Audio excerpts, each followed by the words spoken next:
लोकसभा चुनाव की तैयारी में कांग्रेस जुट गई है। इस वक्त की बड़ी खबर है, राहुल गांधी अब न्याय यात्रा निकालेंगे और ये यात्रा 14 राज्यों से होकर गुजरेगी। कुल 6200 किलोमीटर की दूरी तय करेंगे, लेकिन ये यात्रा पैदल और बस दोनों ही तरीके से होगी। बस से और पैदल दोनों ही तरीके से राहुल गांधी इस बार यात्रा करेंगे। शुरू होगी यात्रा 14 जनवरी से, खत्म होगी 20 मार्च को। मणिपुर से मुंबई तक ये यात्रा चलेगी, ये जानकारी जयराम रमेश की तरफ से दी गई जब प्रेस कॉन्फ्रेंस वो कर रहे थे। राहुल गांधी अब न्याय यात्रा निकालने वाले हैं और ये यात्रा 14 राज्यों से होकर के गुजरेगी। साथ ही 6200 किलोमीटर की ये यात्रा होगी। इतनी दूरी को राहुल तय करेंगे और फिर ये यात्रा कहा यह जा रहा है कि पैदल और बस दोनों के माध्यम से की जाएगी। लोकसभा चुनावों को लेकर कांग्रेस पार्टी की तैयारी, राहुल गांधी की तैयारी 14 राज्यों से होते हुए 85 जिलों से गुजरते हुए अपनी यात्रा को आगे बढ़ाएंगे।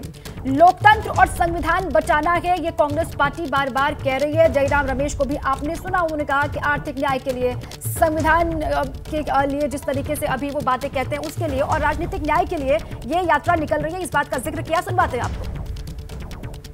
भारत जोड़ो यात्रा के बाद अब राहुल गांधी जी के नेतृत्व में कांग्रेस पार्टी भारत न्याय यात्रा निकालने वाली है।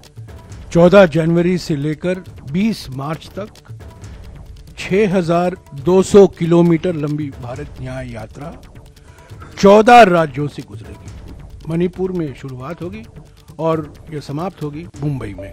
तो पहले भारत जोड़ो यात्रा, भारत को जोड़ने के लिए, और अब भारत न्याय यात्रा, ताकि लोगों में हम आश्वासन देंगे कांग्रेस पार्टी की ओर से, राहुल गांधी जी की ओर से, कि कांग्रेस पार्टी वचनबद्ध है लोगों को, आम जनता को आर्थिक न्याय, सामाजिक न्याय और राजनीतिक न्याय पूर्ण तरीके से उपलब्ध हो। एक और यात्रा पर निकल रहे हैं राहुल गांधी और इस पर बात करने के लिए हमारे सहयोगी अभिषेक उपाध्याय हमारे साथ जुड़ चुके हैं। अभिषेक, 1 वर्ष लगभग पूरा हुआ है भारत जोड़ो यात्रा को और आने वाले लोकसभा चुनाव से पहले ये राहुल गांधी की दूसरी यात्रा। इसका नाम भारत न्याय यात्रा रखा गया है और 3 बातें जयराम रमेश ने कही, आर्थिक न्याय, सामाजिक न्याय और राजनीतिक न्याय। तो ये समझा जाए कि राहुल गांधी और कांग्रेस पार्टी इन 3 विषयों के साथ ही लोकसभा चुनाव में भी उतरेगी, यही उनके मुद्दे होंगे। देखिए, ये बहुत ही अहम है इस लिहाज से कि इसके पहले जो भारत जोड़ो यात्रा राहुल गांधी ने की थी, साउथ में उसका खासा असर देखा गया था, इसमें दो राय नहीं है। आज की तारीख में साउथ में 2 राज्य ऐसे हैं जहां पर कांग्रेस काबिज हो चुकी है और इन दोनों राज्यों पर कांग्रेस ने जो सिटिंग कॉम्बिनेशन था उसको हटा के कब्जा किया है।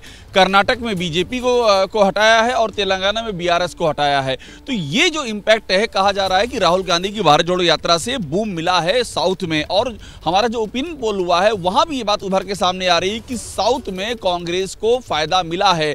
इनफैक्ट ये जो उसका दूसरा सीरीज है मणिपुर से जो मुंबई की, वहां भी कांग्रेस की कवायद ये है कि राहुल गांधी की इस यात्रा से उन जगहों पर, खास तौर पर जहां कांग्रेस लड़ाई में रही है कभी, वहां पर कांग्रेस फिर से एक बार एनर्जाइज हो और वहां पर कांग्रेस को फायदा मिले। तो कांग्रेस के लिए ये बहुत ही, आप कहते हैं, हाई स्टेक वाली यात्रा है और इसकी टाइमिंग आप देखिए, एग्जैक्ट ये उस समय खत्म होगी जब लोकसभा चुनाव, ऐसा माना जा रहा है कि अधिसूचना जारी हो चुकी होगी, उसी के आसपास ये यात्रा खत्म होगी। यानी कि ये यात्रा का खत्म होना और कांग्रेस का चुनाव के मैदान में उतर जाना सीधा कनेक्शन है। तो कांग्रेस की कोशिश ये है कि इस यात्रा के जरिए जो उनको पिछली यात्रा में साउथ में फायदा मिला था, वो इसको जो पूरब से पश्चिम के बीच में उनकी यात्रा ये निकल रही है, इसका वो फायदा ले सके और कांग्रेस लड़ाई में वापस लौट सके। जी बिल्कुल ठीक है। पूर्वोत्तर राज्य मणिपुर से शुरू होकर महाराष्ट्र की राजधानी मुंबई में ये यात्रा खत्म होगी, इसके भी अपने मैसेज हैं। शुक्रिया अभिषेक आपका पूरी जानकारी के लिए।